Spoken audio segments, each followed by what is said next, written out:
Hello friends, SM academy या YouTube चॅनलमध्ये आपल्या सर्वांचे मनपूर्वक स्वागत। आजच्या व्हिडिओमध्ये आपण हिंदीचा दुसरा भाग बघणार आहोत। इकाई 1A हिंदी की शब्दावली हा चॅप्टर। ठीक आहे, मी हे तुम्हाला चॅप्टर क्वेश्चन आन्सर वाइज याच्यासाठी घेते की आपण एखादी गोष्ट प्रश्नोत्तराच्या स्वरूपात जर अभ्यास केली तर ती जास्त काळ लक्षात राहते आणि लवकर लक्षात येते। ठीक आहे, तर आता आपण प्रश्ना थ्रू कोणकोणते प्रश्न परीक्षेला आलेले आहेत, कोणती येण्याची शक्यता आहे आणि प्रश्नाचं उत्तर कसं लिहायचंय ते आपण बघणार आहोत। त्यापूर्वी तुम्ही चॅनलवर नवीन असाल आणि चॅनलला अजूनही सबस्क्राइब केलेलं नसेल तर सबस्क्राइब करा, जेणेकरून तुम्हाला व्हिडिओचं नोटिफिकेशन मिळेल आणि व्हिडिओ लवकरात लवकर बघता येईल आणि तुम्हाला परीक्षेमध्ये याचा उपयोग होईल। ठीक है, आता भारतीय आर्य भाषाओं के शब्द समूह को संक्षेप में स्पष्ट कीजिए हा प्रश्न बऱ्याच वेळा येऊन गेलेला आहे। किंवा हिंदी शब्दावली के कौन कौन से 3 मुख्य विभाग है। पुढे प्रश्न या व्यतिरिक्त येऊ शकतो यावर, भारतीय आर्य भाषाओं के शब्द समूह के कौन से ही 3 भेद स्पष्ट कीजिए। कौन से ही 3 भेद म्हणजे कुठलेही 3 भेद प्रकार स्पष्ट करायचे आहेत। आता हिंदी शब्दावली के 3 मुख्य विभाग आहे। शब्दावली म्हणजे जे शब्द आहेत हिंदी भाषेमध्ये ते, जसं मराठीमध्ये तत्सम, तद्भव, परत विदेशी शब्द, संकर शब्द जे आहेत तेच प्रकार हिंदीमध्ये सुद्धा आहे। तर ते 3 प्रकार कुठले आहेत? मुख्य 3 प्रकार, भारतीय आर्य भाषाओं के शब्द, भारतीय द्रविड़ भाषाओं के शब्द आणि विदेशी भाषाओं के शब्द, असे मुख्य किती प्रकार आहेत हिंदी शब्दावलीचे? 3 प्रकार आहेत। ठीक आहे, कोणकोणते? भारतीय आर्य भाषाओं के शब्द, भारतीय द्रविड़ भाषाओं के शब्द, विदेशी भाषाओं के शब्द। आता भारतीय आर्य भाषा याच्यामध्ये हा जो प्रश्न आलेला आहे बघा, हा भारतीय आर्य भाषाओं के शब्द समूह को संक्षेप में स्पष्ट कीजिए, तर त्याचं उत्तर फक्त तुम्हाला हे लिहायचंय, भारतीय आर्य भाषाओं के शब्द कौन कौन से है? तत्सम शब्द, तद्भव शब्द, देशज शब्द, संकर शब्द। फक्त या प्रश्नाचं उत्तर सर्वात शेवटी मी तुम्हाला सांगते, फक्त याचंच जर लिहायचं असेल तर। आता प्रश्नाचं उत्तर आपण इथे लिहिताना कुठलं बघतोय? हे जे 2 प्रश्न आहेत ते, हिंदी की शब्दावली के कौन से 3 मुख्य विभाग है, किंवा हिंदी के शब्द आर्य भाषाओं के शब्द समूह के कौन से ही 3 भेद स्पष्ट कीजिए। हे 3 भेद सांगायचे आणि परत आर्य भाषामध्ये तत्सम शब्द, तद्भव, देशज या देशी, संकर शब्द हे प्रकार पडतात। ठीक आहे, आता द्रविड भाषा म्हणजे काय? तर दक्षिण भारतामध्ये जी भाषाशैली आहे ती द्रविड भाषाशैली म्हणून ओळखली जाते। ये शब्द द्रविड़ परिवार की भाषाओं से आते हैं। कौन से परिवार से? द्रविड़ परिवार की भाषाओं से। तर कोणकोणत्या आहेत द्रविड़ भाषा? कन्नड़, तमिळ, तेलुगु, मल्याळम, ये द्रविड़ भाषाएं है।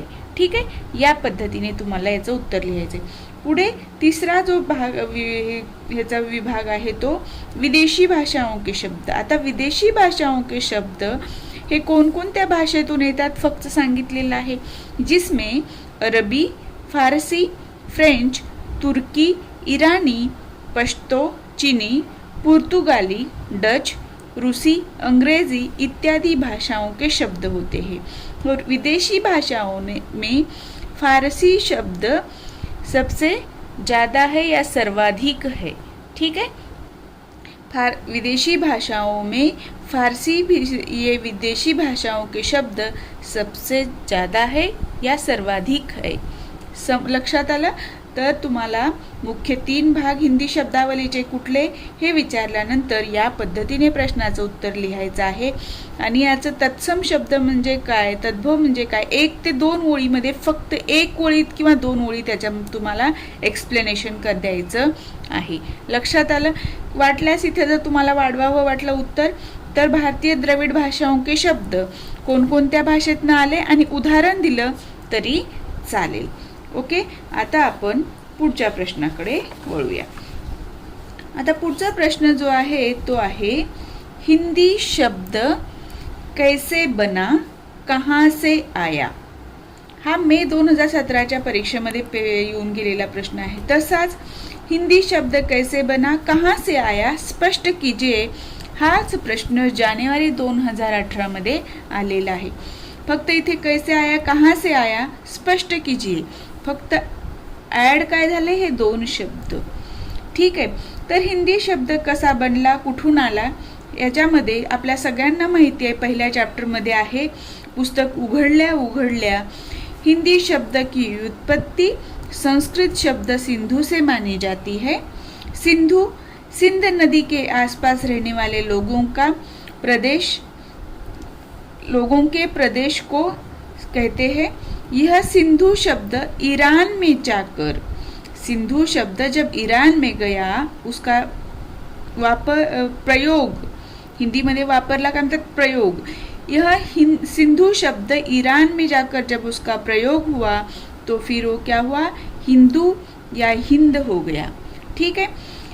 चौथा पॉइंट आहे ईरानी इक प्रत्यय लगकर हिंद का हिंदीक बना, जिसका अर्थ था हिंद का.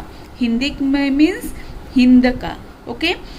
अंग्रेजी शब्द इंडिया इसी हिंदी का पर्याय है.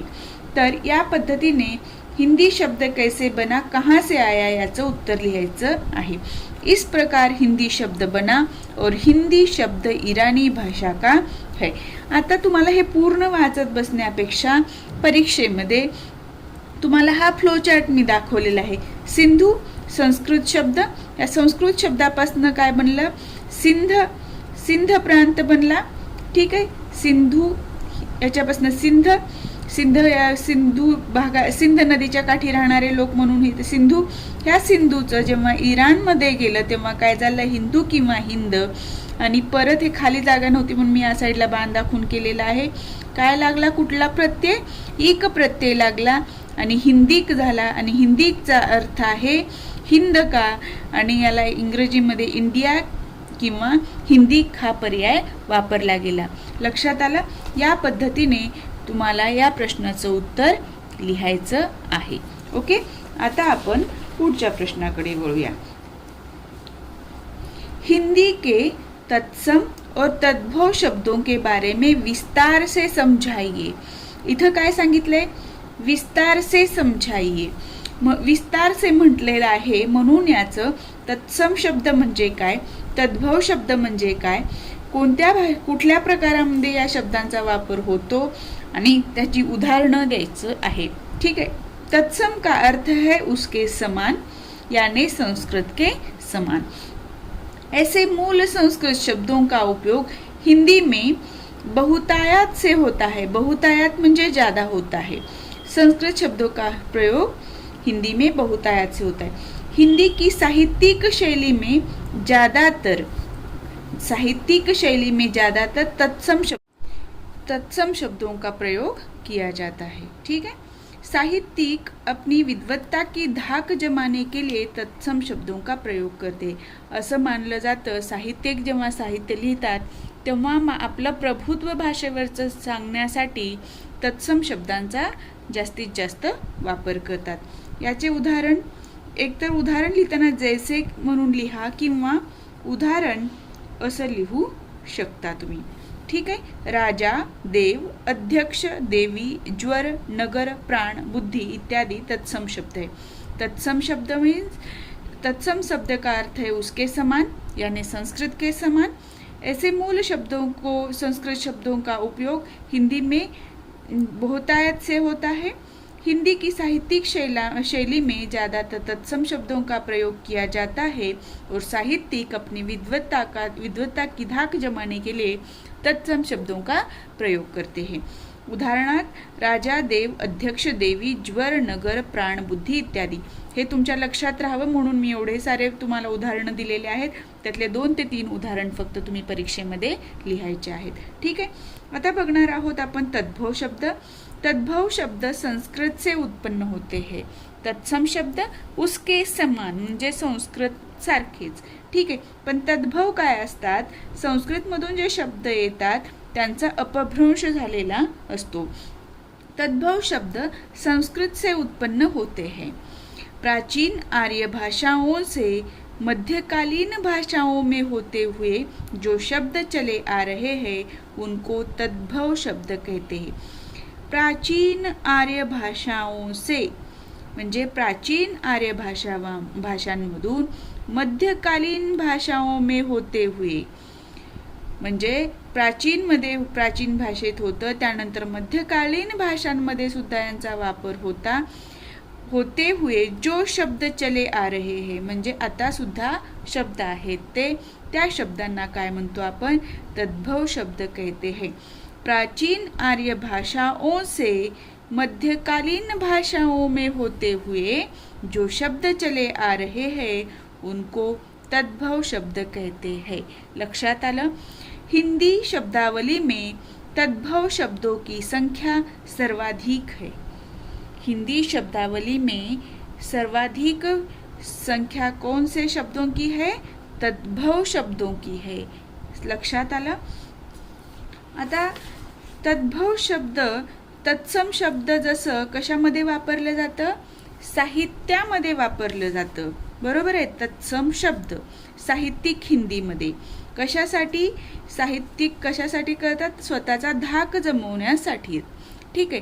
आता तद्भव शब्दांचा वापर कोण करतं ते बघूया. सर्वसामान्य लोगों की बोलियों में तद्भव शब्दों की संख्या हमेशा अधिक रहती है.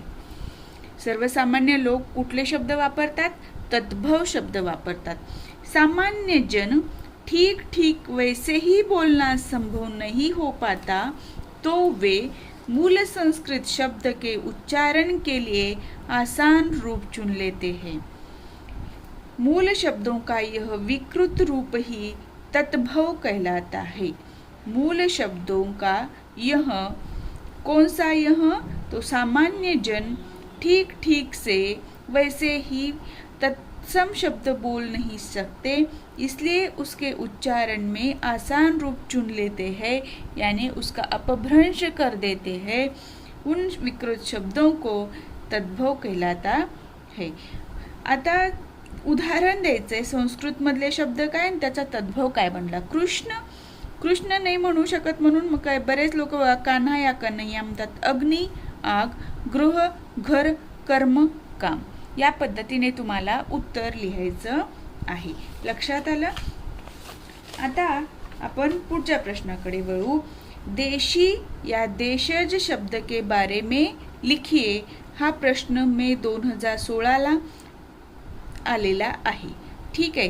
कॉमर्सचा जो पेपर झाला होता त्याच्यामध्ये देशी या देशज शब्द के बारे में लिखिए. देशी या देशज म्हणजे दोन्ही एकच झालं.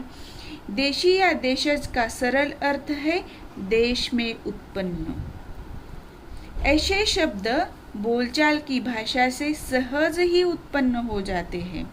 देशी शब्द बोलचाल की भाषा से सहज ही उत्पन्न हो जाते हैं. देशी शब्दों की व्युत्पत्ति नहीं मिलती. यह पता नहीं चलता कि किस शब्द से यह शब्द निकला है.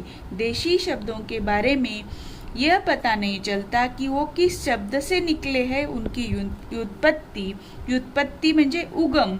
हा शब्द जर सुचत नसेल तुम्हाला तर तुम्ही इथे उगम हा शब्द सुद्धा वापरू शकता.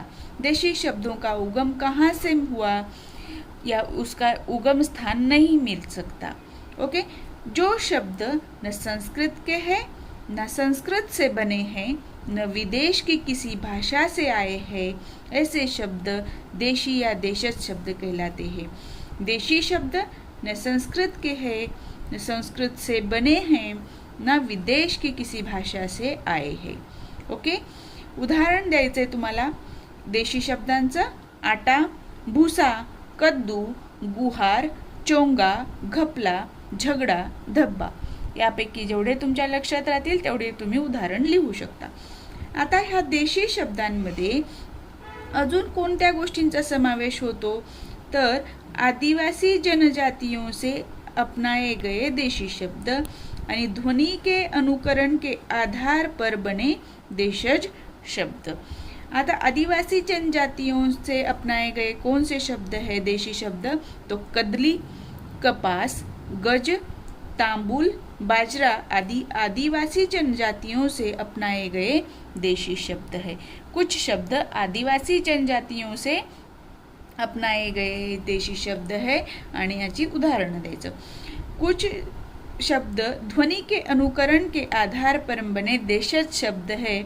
तर ध्वनीच्या अनुकरणावर आधारित असे बनलेले शब्द कुठले? खुसूर फुसूर, खनक, डकार, खचाखच, चिडचिडा, छनछनाहट, गडबड आदी। ओके, एक दोन तुम्ही दोन उदाहरणं लिहिलं तरी सफिशियंट असतं। फक्त यापैकी काहीतरी शब्द आपल्या लक्षात राहावेत म्हणून मी हे सर्व उदाहरणं पुस्तकातली घेतलेली आहेत। मी काही खूप वेगळं शिकवते असं नाही, पुस्तकातलाच कंटेंट आहे, फक्त तो तुम्हाला योग्य पद्धतीने कसं लक्षात ठेवायचं आणि उत्तरात कसं मांडायचं हे मी तुम्हाला सांगण्याचं काम करते।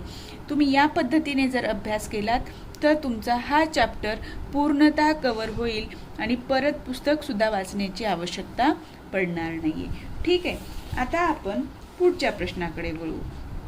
आता पुढचा प्रश्न काय आहे बघा, विदेशी शब्दांवर आधारित आहे। हिंदी में किन किन विदेशी भाषाओं के कौन कौन से शब्द है इसे बताइए। ठीक है, हिंदी में फारसी भाषा के शब्द सर्वाधिक है क्योंकि यहाँ मुगलों का लगभग 700 वर्षों तक राज रहा है और फारसी राजदरबार की भाषा थी, इसलिए हिंदी में फारसी विदेशी शब्द सर्वाधिक है। फारसी के अलावा हिंदी में अरबी, फ्रेंच, तुर्की, ईरानी, पश्तो, चीनी, पुर्तगाली, डच, रूसी, अंग्रेजी, जापानी आदि विदेशी भाषाओं के शब्द आ गए हैं। इथे काय विचारले? कौन कौन से शब्द है इसे बताइए। कौन कौन से विचारले म्हणजे तुम्हाला उदाहरणं द्यायची आहेत। मग आपण हे सांगितलं इथपर्यंत फारसी भाषेतले सर्वात जास्त आहेत का? तर मुघलांचं राज्य होतं आणि राजकारभाराची भाषा काय होती? फारसी होती, म्हणून हिंदीमध्ये ते सर्वाधिक आहेत। पण फारसी शिवाय अरबी, फ्रेंच, तुर्की, इराणी, पश्तो, चीनी, पुर्तगाली, डच, रूसी, अंग्रेजी, जापानी हे पण विदेशी भाषी शब्द आहेत ते सांगितलेलं आहे। आणि आता प्रत्येक फारसी भाषेतले कोणते शब्द, अरबी कोणते, तुर्की, इराणी या पद्धतीने आपण ते शब्द कुठले आहेत ते सांगायचं आहे। तर याच्यामध्ये मी पुस्तकातले जास्तीत जास्त शब्द घेण्याचा प्रयत्न केलेला आहे, तर तुम्ही हे सर्व शब्द लिहिण्याची गरज नाही। आता फारसी हा शब्द भाषेतून आलेले, विदेशी भाषेतून आलेले शब्द त्यापैकी 4 ते 5 शब्द लिहा किंवा 2 ते 3 लिहा पुढे। या पद्धतीने तुम्हाला ह्या प्रश्नाचं उत्तर लिहायचं आहे। मी वाचून दाखवते, लक्षात ठेवण्याचा प्रयत्न करा। फारसी भाषेतले शब्द अंजाम, आबाद, आब्रू, आवारा, आसमान, अगर, कश्ती, किनारा, दवा, दीवार, दर्जी, पाजामा, बरामदा, बेकार, मकान इत्यादी। अरबी शब्द अल्लाह, असर, ईमान, मजहब, आफत, आशिक, इमारत इत्यादी।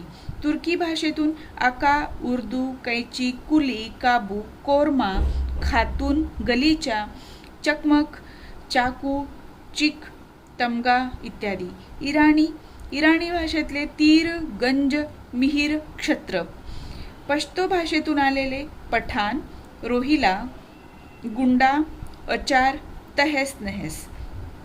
चीनी भाषेतून कुठले शब्द आलेत हिंदीमध्ये? टसर, किचक, चीनी पासून चीनी, टसर, किचक। पुर्तगाली भाषेतनं अलमारी, कमीज, नीलाम, अननास, गगला, इस्पात। फ्रेंच भाषेतून आलेले शब्द हिंदीमध्ये कारतूस, कप, कॉलर, कूपन, अंग्रेज। डच भाषेतून नुरूप, बम। अंग्रेजीमधून टेबल, मोबाईल यासारखे बरेच शब्द आलेले आहेत, म्हणून आपण लिहितो अंग्रेजी के अनगणित शब्दों है जो रोज के व्यवहार में सहजता से व्यर्थ हो जाते हैं, यानी सहजता से मिल घुल जाते है. या पद्धतीने तुम्हाला या प्रश्नाचं उत्तर लिहायचं आहे आणि हा प्रश्न बऱ्याच वेळा येऊन गेलेला आहे परीक्षेमध्ये. तर आता प्रश्न उरतो की प्रत्येक भाषेतनं आलेले जे शब्द आहेत ते लक्षात कसं ठेवायचं. तर पहिलं लक्षात ठेवा, फारसी सर्वात जास्त आलेले, बरोबर आहे. आता आपण राहतो कुठे? मकान. मकानमध्ये कोण राहतं? मकान होणार असेल तर काय काय लागतं? घराला दिवार लागते, बरोबर आहे. दिवार लागते तर आता घरामध्ये आपण दिवार लागते, ठीक आहे. माणसं राहतात, बरोबर. माणसं काय घालतात? कपडे घालतात. तर कपड्यामध्ये काय आहे? पाजामा आहे, ठीक आहे. पाजामा कोण शिवतो? दर्जी शिवतो. घरातली माणसं बिमार पडली तर काय लागतं? दवा लागते, ठीक आहे. जर मुलगा अभ्यास करणार नसेल तर काय म्हणतात? आवारा झालाय म्हणतात. या पद्धतीने हे 4 ते 5 शब्द लक्षात ठेवा. फारसी भाषेमध्ये आपण फारसी लोक घरात राहतात म्हणजे मकान. फारसी लोग मकान में रहते हैं. मकान को दीवार होती है. दीवार जो लोग घर में रहते हैं वो पाजामा पहनते हैं. पाजामा दर्जी सीता है. अगर घर के लोग बीमार हो जाते हैं तो उनको दवा लगती है और काम नहीं करते तो लोगों को आवारा बोलते हैं. या पद्धतीनेच रिलेशन लावायचं आणि लक्षात ठेवायचं. अरबीचं पण तसंच करा. तुम्हाला जसं संबंध जोडता येईल आणि ज्या पद्धतीने लक्षात ठेवता येईल त्या पद्धतीने तुम्ही हे शब्द लक्षात ठेवण्याचे प्रयत्न करा. ॲटलिस्ट 2-3 शब्द तरी लक्षात असायला पाहिजे. तर हिंदी में किन किन विदेशी भाषाओं के कौन कौन से शब्द है इसे बताइए. त्याचं उत्तर तुम्हाला या पद्धतीने लिहायचं आहे, ठीक आहे. लक्षात आलं. आता आपण पुढच्या प्रश्नाकडे वळू. हिंदी में किन किन द्राविड भाषाओं के शब्द है. हा प्रश्न आलेला नाही पण येण्याची शक्यता नाकारता येत नाही, माहीत असावं म्हणून, ठीक है. हिंदी में द्रविड़ परिवार की कन्नड़, तमिल, तेलुगु, मलयालम भाषाओं के शब्द सम्मिलित हुए हैं. द्रविड़ परिवारचे कोणते शब्द आहेत? कन्नड, तमिळ, तेलुगू आणि मल्याळम. आता उदाहरण दिलेले आहेत आपण. पिल्ला, इडली, डोसा, सांबर. हे तर आपल्या सगळ्यांना माहिती आहे, इडली, डोसा, सांबर, बरोबर आहे.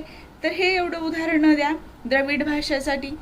त्यानंतर उखल, कज्जल, कुटी, केतकी, कोण, ताला, नीर इत्यादी. नीर म्हणजे इथे पाणी, ताला म्हणजे कुलूप, माहिती आहे तुम्हाला, ठीक आहे. म्हणजे तुम्हाला आता हे द्रविड भाषातले शब्दातले हे 3 शब्द लक्षात ठेवले, इडली, डोसा, सांबर, तर दुसरे लिहिण्याची आवश्यकता भासणार नाही. कुछ शब्द ऐसे भी है जिनका अर्थ द्रविड़ में तो अच्छा है पर हिंदी में विकृत हो गया है. जसं पिल्ले. पिल्ले हा शब्द जो होता तो कुठे होता? द्रविडमध्ये होता. पिल्ले सरनेम आपण बऱ्याच लोकांचं साऊथच्या बघा ऐकतो, तर त्याच्यापासून काय बनलं? पिल्ला बनलं. जे काय झालेलं आहे इथे द्रविड भाषेतला शब्द बनलेला आहे, ठीक आहे. लक्षात आलं. म्हणजे 4 शब्द द्रविड भाषेतले तुमचे आता पाठ झालेले आहेत. आणि द्रविड परिवार की भाषा कौन कौन सी है? कन्नड, तमिल, तेलुगू आणि मल्याळम. ओके. आता पुढचा प्रश्न आहे, संकर शब्द किसे कहते हैं? संकर शब्द के उदाहरण दीजिए.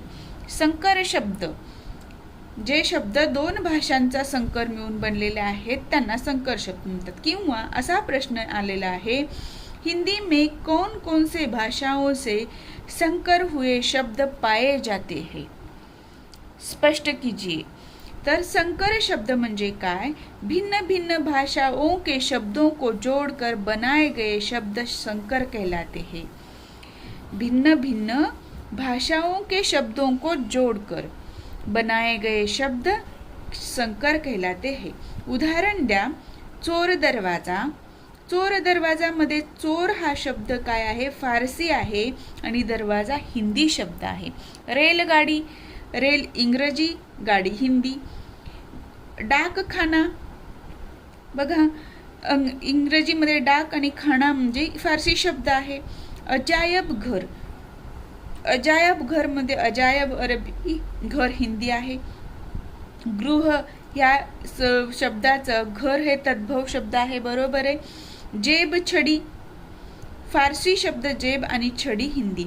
या पद्धतीने एक दोन प्रश्न म्हणजे शब्द तुम्ही सांगू शकता उदाहरणामध्ये। संकर शब्द हा प्रश्न फक्त एक वेगळा येणार नाही तर एकत्र येऊ शकतो 5 मार्कासाठी प्रश्न, की असे येऊ शकतो हिंदी में किन किन भारतीय द्रविड़ भाषाओं के शब्द और संकर शब्द है, उदाहरण सह स्पष्ट कीजिए।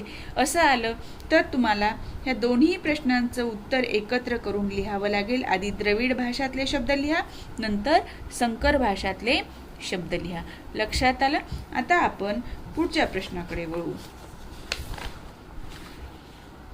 आता बघा प्रश्न काय येतो, उद्गम की दृष्टि से हिंदी शब्द समूह का वर्गीकरण कीजिए और देशज शब्दों के कुछ उदाहरण भी दीजिए। उद्गम की दृष्टि से म्हणजे जिथून उगम झालेला आहे त्याचा आधार घेऊन हिंदी शब्द समूहांचं वर्गीकरण करायचंय आणि देशज शब्दांचे उदाहरण विचारलेले आहेत। तर उद्गम की दृष्टि से हिंदी के शब्द समूह कौन कौन से हैं? तत्सम शब्द, तद्भव शब्द, देशी या देशज शब्द, संकर शब्द, अन्य आर्य भाषाओं के शब्द। आतापर्यंत आपल्याला लक्षात आलेलं आहे यांच्या तत्सम म्हणजे काय, तद्भव काय, देशी काय, संकर काय। आता राहिला प्रश्न अन्य आर्य भाषाओं के शब्द। त्याच्यामध्ये अन्य आर्य भाषा म्हणजे अन्य भारतीय भाषा। तर मराठी आणि बांगला ह्या भाषा आहेत। त्याच्यामध्ये मराठीमधले श्रीखंड आणि चालू हे शब्द हिंदीमध्ये आलेले आहेत आणि बांगलामधील उपन्यास, संदेश, रसगुल्ला हे शब्द हिंदी भाषेमध्ये आलेले आहेत। ठीक आहे, प्रश्नात काय विचारलेले, देशज शब्दों के कुछ उदाहरण भी दीजिए। तर देशज शब्दांचे उदाहरण द्यायचे, तर तेवढंच विचारले म्हणून आपण तेवढंच न लिहिता आधी लिहितो की देशज शब्द काय, त्याची उत्पत्ती कुठून झालेली आहे।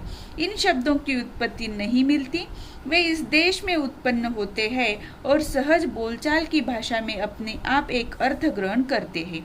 आणि उदाहरण द्या देशज शब्दांचं, देशी शब्दांचं। आटा, भुसा, कद्दू, गुहार, चोंगा, टीला, झगडा, ठेस, तेंदुआ, कदली, कपास, गज, तांबूळ। लक्षात आलं? या पद्धतीने तुम्हाला या प्रश्नाचं उत्तर लिहायचं आहे। आय होप तुम्हाला लक्षात येत असेल। इथे या पद्धतीने तुमचा पूर्ण चॅप्टर कव्हर होतो आहे। ठीक आहे, आता पुढचा प्रश्न आहे, भारतीय आर्य भाषाओं के शब्द समूह को संक्षेप में स्पष्ट कीजिए। तर या प्रश्नाचं उत्तर तुम्हाला असं द्यायचं आहे, भारतीय आर्य भाषाओं के शब्द समूह को, आर्य भाषाओं के शब्द समूह। ठीक आहे, आणि इथे परत ह्या प्रश्नाचं कन्फ्युजन होऊ नये म्हणून वेगळ्या पेनने मी लिहिलेलं आहे, भारतीय आर्य भाषाओं के शब्द समूह के कौन से ही 3 भेद स्पष्ट कीजिए। कौन से ही 3 भेद, या मुख्य 3 भेद म्हटल्यानंतर भारतीय आर्य भाषाओं के शब्द, भारतीय द्रविड भाषाओं के शब्द आणि विदेशी भाषाओं के शब्द असं सांगायचं। आणि त्यामध्ये भारतीय आर्य भाषाओं के शब्द समूह के भेदमध्ये तत्सम शब्द, तद्भव, देशी या देशज शब्द, संकर शब्द आणि अन्य आर्य भाषाओं के शब्द, या प्रकारे तुम्हाला याचं उत्तर लिहायचं आहे। आता तुम्हाला माहिती आहे तत्सम शब्द काय, तद्भव शब्द काय, देशी, संकर हे, त्यामुळे मी परत तुम्हाला स्पष्ट करणार नाही, जस्ट रीड करून दाखवते। तत्सम का अर्थ है उसके समान, किसी भी भाषा के मूल स्रोत के शब्दों को तत्सम शब्द कहते हैं। साहित्यिक हिंदी में तत्सम शब्दों का उपयोग अधिक मात्रा में होता है। या पद्धतीने तुम्ही तत्सम शब्दाविषयी माहिती लिहा। आता तत्सम शब्दाचं तुम्हाला उदाहरणं द्या, राजा, देव, देवी, योग, मस्तक वगैरे। ठीक है, तद्भव शब्द का ये शब्द संस्कृत से उत्पन्न होता है। हिंदी में तद्भव शब्दों की संख्या सर्वाधिक है और सर्वसामान्य लोग बोलचाल की हिंदी में तद्भव शब्द अधिक मात्रा में होते हैं। तसं याचं उदाहरण द्या, कृष्ण कान्हा कन्हैया गृह घर अग्नि आग। देशी शब्द, देश में उत्पन्न होने वाले शब्द को देशज या देशी शब्द कहते हैं। बोलचाल की भाषा में सहज से उत्पन्न होते हैं, उनकी उत्पत्ति नहीं मिलती। जो शब्द न संस्कृत के हैं न संस्कृत से बने हैं न विदेश की किसी भाषा से आए हैं, ऐसे शब्दों को देशी या देशज शब्द कहते। कुठले कुठले? आटा, भुसा, कद्दू, झगडा, घपला। ठीक आहे, आता पुढचे शब्द कुठले आहेत? संकर शब्द. हे रिपीट होतंय तुमचं. फक्त प्रश्नाचं उत्तर लिहिताना एक्सप्लेन जास्त करायचं असेल, वेगवेगळे पॉईंट आहेत, त्यावेळेला या पद्धतीने तुम्हाला शॉर्टमध्ये त्याची माहिती लिहायची आहे. पण जर एखादा व्यवस्थित विशद करा किंवा स्पष्ट करा तत्सम शब्द, तद्भव शब्द, तर तेव्हा मी सुरुवातीला जे प्रश्न तुम्हाला दाखवलेला आहे की त्याचं डिटेल व्यवस्थित लिहा, त्याची माहिती आणि उदाहरणं द्या. आणि जेव्हा एक मोठा प्रश्न येतो आणि त्यामध्ये खूप सारे पॉईंट येतात, त्यावेळेला मी लिहिले त्या पद्धतीने 1-2 ओळीमध्ये माहिती लिहायची आहे आणि उदाहरण द्यायचे. संकर शब्द, भिन्न भिन्न भाषाओं के शब्दों को जोड़कर बनाए गए शब्द संकर कहलाते हैं. चोर दरवाजा, रेलगाड़ी कुठल्या भाषेतून आले ते लिहा. अन्य आर्य भाषाओं के शब्द, आर्य भाषाएं एक दूसरे से भी शब्द ग्रहण करती है. इस प्रकार हिंदी में भी शब्द आए हैं. कुठले आलेले आहेत? मराठी आणि बांगला भाषेतून आलेले आहेत. मराठीमधून आलेले श्रीखंड, चालू, बिंदास, खोली आणि बांगलामधून आलेले आहेत उपन्यास, संदेश, रसगुल्ला. लक्षात आलं? या पद्धतीने तुम्हाला प्रश्नाची उत्तरं लिहायची आहेत. जेव्हा भारतीय आर्य भाषाओं के शब्द समूह के बारे में संक्षेप में स्पष्ट कीजिए म्हटलेलं असेल, त्यावेळेला या पद्धतीने तुम्हाला उत्तर लिहायचं आहे. बरोबर? ठीक आहे, लक्षात आलं? या पद्धतीने आपला दुसरा चॅप्टर संपलेला आहे. इथे तो आहे हिंदी की शब्दावली. आता मी जेवढं घेतलेलं आहे त्या व्यतिरिक्त तुम्हाला दुसरं काही करण्याची आवश्यकता भासणार नाही. एवढं केलं तरी सफिशियंट आहे. यातले कमीत कमी 3 ते 4 प्रश्न तुम्हाला परीक्षेमध्ये आतापर्यंत पहिला जो व्हिडिओ घेतला त्यातले 2-3 येऊ शकतात आणि याच्यातले 2-3 प्रश्न येण्याची दाट शक्यता आहे. ठीक आहे, आज आपण इथेच थांबूया. नेक्स्ट व्हिडिओमध्ये या पुढचा आपण नेक्स्ट पार्ट कंटिन्यू करूया. तुम्ही जर चॅनलवर नवीन असाल आणि अजूनही चॅनलला सबस्क्राईब केलेलं नसेल तर सबस्क्राईब करा, जेणेकरून तुम्हाला नोटिफिकेशन्स वेळेत मिळतील आणि तुम्हाला व्हिडिओ बघता येईल.